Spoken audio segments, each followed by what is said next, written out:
Assalamualaikum warahmatullahi wabarakatuh. Selamat pagi. Baik, sekarang kita akan melanjutkan bab terbaru, yaitu bab 3 tentang Kedaulatan Negara Kesatuan Republik Indonesia.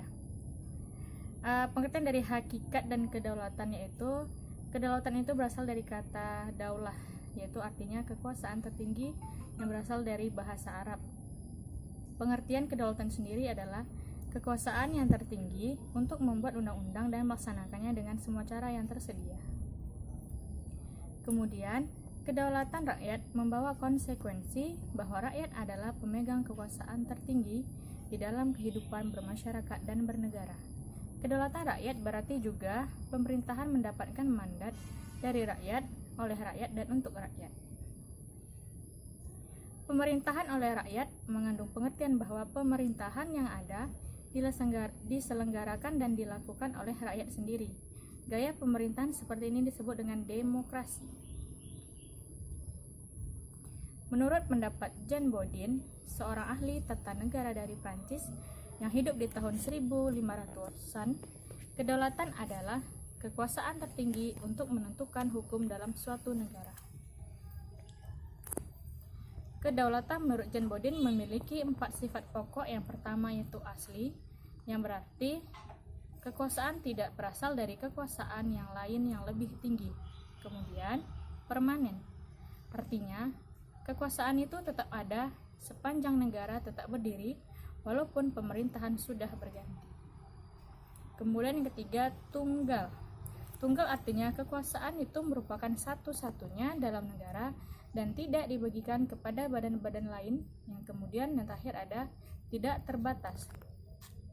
Tidak terbatas artinya kekuasaan itu tidak dibatasi oleh kekuasaan lain. Negara yang berdaulat adalah negara yang mempunyai kekuasaan tertinggi atas suatu pemerintahan negara.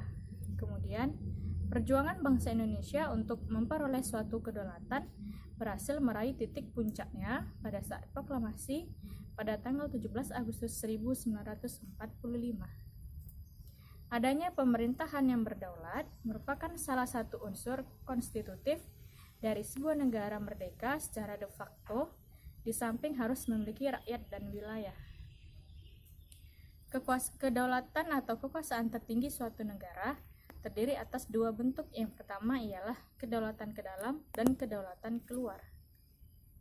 Kedaulatan ke dalam yaitu berarti bahwa bangsa yang merdeka memiliki kekuasaan untuk menyusun dan mengatur organisasi pemerintahan sendiri, kemudian menurut kehendak bangsanya sendiri, serta kekuasaan untuk mengelola semua yang ada di wilayahnya yang mengandung sumber daya alam baik di darat, laut maupun udara. Yang kedua ada teori kedaulatan. Secara umum terdapat beberapa teori-teori kedaulatan dari beberapa ahli kenegaraan, yaitu teori kedaulatan Tuhan, raja, negara, hukum, dan rakyat. Kemudian teori kedaulatan Tuhan. Teori ini merupakan teori kedaulatan yang pertama dalam sejarah. Teori ini mengajarkan bahwa negara dan pemerintah mendapat kekuasaan tertinggi dari Tuhan sebagai asal segala sesuatu. Yang kedua, kedaulatan raja. Pada abad pertengahan, teori kedaulatan Tuhan berkembang menjadi teori kedaulatan raja, yang menganggap bahwa raja bertanggung jawab terhadap dirinya sendiri. Kemudian, kekuasaan raja berada di atas konstitusi. Yang ketiga ada teori kedaulatan negara, yang bermaksud adalah menurut teori kedaulatan negara, kekuasaan tertinggi terletak pada negara. Sumber kedaulatan adalah negara yang merupakan lembaga tertinggi kehidupan suatu bangsa. Yang keempat ada kedaulatan hukum. Kekuasaan pemerintah berasal dari hukum yang berlaku. Kemudian, kekuasaan hukum merupakan kekuasaan tertinggi dalam suatu negara. Hukum bersumber dari rasa keadilan dan kesadaran hukum. Negara melindungi hak-hak warga negara dan mewujudkan kesejahteraan umum. Teori kedaulatan rakyat. Teori kedaulatan rakyat beranggapan bahwa rakyat merupakan kesatuan yang dibentuk oleh suatu perjanjian masyarakat.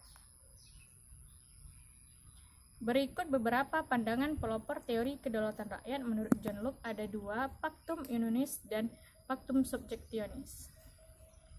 Kemudian menurut Montesquieu berpendapat bahwa agar kekuasaan dalam suatu negara tidak terpusat pada seseorang, kekuasaan di dalam suatu negara dibagi ke dalam 3 kekuasaan terpisah.